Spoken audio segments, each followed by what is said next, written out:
Hello बच्चों, let's read the question. An archaeologist extract a sample of carbon from N ancient x handle and finds that it emits an average of 10 beta emission per minute. She finds that the same mass of carbon from a living tree emits 40 beta per minute.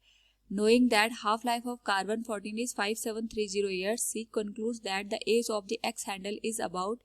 Here we have 4 options. Now, first of all, we will discuss here the key concept, and here the key concept is half-life of a radioactive substance. Now, अगर हम बात करें यहाँ पे half-life की, तो half life वो time period होता है जिसमें हमारे पास कोई भी रेडियो एक्टिव सब्सटेंस यहाँ पे डिक्रीज होके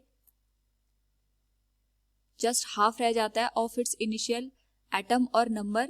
नाउ अगर हम बात करें गिवन वैल्यूज की, हमें यहाँ पे गिवन है जो सैंपल गिवन है, sample is emitting 10 beta per minute, और यही सैंपल जब लिविंग था हमारे पास, living sample is emitting 40 beta per minute.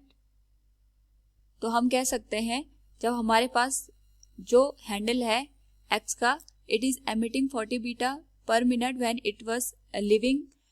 Now अगर हम बात करें यहाँ पे 5730 years later, which is the half life of carbon-14, तो हम कह सकते हैं 5730 ईयर्स के बाद में हमारे पास जो सैंपल है, जो स्टार्टिंग में लिविंग सैंपल की हम बात कर रहे हैं, इससे 5730 ईयर्स के बाद जो सैंपल की एमिटिंग की लिमिट होगी, it will B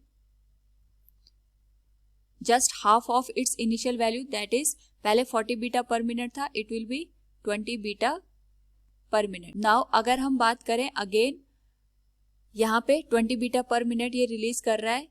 now again after 5730 years later, अगर हम बात करें the same sample will emit, पहले 20 बीटा पर मिनट यहाँ पे एमिशन कर रहा था, now it will be just half of its value, so now it will release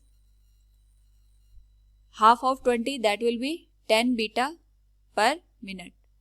so अगर हम यहाँ पे देखें जो हमारे पास सैंपल लिया है आर्कियोलॉजिस्ट द्वारा, उस केस में जो एमिशन हो रहा है that is also 10 beta per minute. So the life of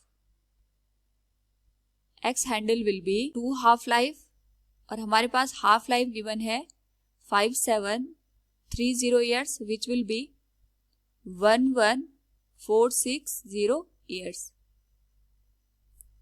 So from the given option अगर हम यहाँ पे देखें, we could say here option C will be the correct answer. Hope all you understood it. Thank you and best of luck.